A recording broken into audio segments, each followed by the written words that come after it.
এককালে এক সমুদ্র পাড়ের ছোট্ট গ্রামে বাস করত এক গরিব জেলে ছেলে।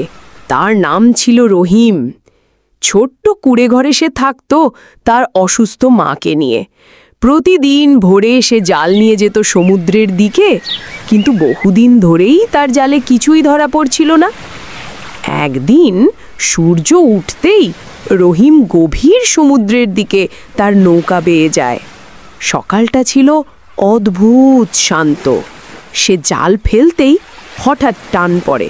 রহিম জাল টেনে তো অবাক, একটি সোনার মাছ জালে ধরা পড়েছে। তার আঁশ ঝকমকে সোনালি রঙের, চোখ দুটি হীরের মতো দীপ্তিময়। ঠিক তখনই সেই মাছ কথা বলে ওঠে। হে রহিম, আমায় ছেড়ে দাও, আমি তোমার তিনটে ইচ্ছা পূরণ করব। রহিম বিস্মিত হলেও দয়ালু মন নিয়ে মাছটিকে ছেড়ে দেয়। মাছ যাওয়ার সময় বলে যায়, তুমি প্রকৃত হৃদয়বান, আমি তোমার পাশে থাকব রহিম। সেই রাতেই রহিমের ঘরে খাবার এসে হাজির হয়। পরদিন তার মা অনেকদিন পর উঠে বসে বলে, আজ শরীরটা বেশ ভালো লাগছে রে বাবা। আর তৃতীয় দিন সকালে রহিম পায় এক নতুন মজবুত নৌকা। গ্রামের মানুষ বলা বলি করে, রহিমের ভাগ্য বুঝি ফিরেছে। কিন্তু এই সুখ বেশি দিন স্থায়ী হলো না। সমুদ্রের গভীরে ঘুমন্ত ছিল এক ভয়ঙ্কর দানব রাজা, যাকে বহু বছর আগে সোনার মাছের জাদু দিয়ে আবদ্ধ করা হয়েছিল। এখন সে জেগে উঠেছে।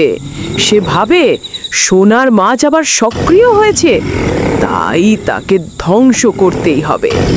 রাগে ফুঁসতে ফুঁসতে সে গ্রাম আক্রমণ করে। সে গ্রামের শিশুদের ধরে নিয়ে যায়, নদীর পানি বিষাক্ত করে তোলে আর ঘোষণা দেয়, তোমরা যদি সোনার মাছকে না দাও, আমি পুরো গ্রাম শেষ করে দেব। গ্রামের মানুষ আতঙ্কে কান্নায় ভেঙে পড়ে। ঠিক তখনই রহিম এগিয়ে আসে।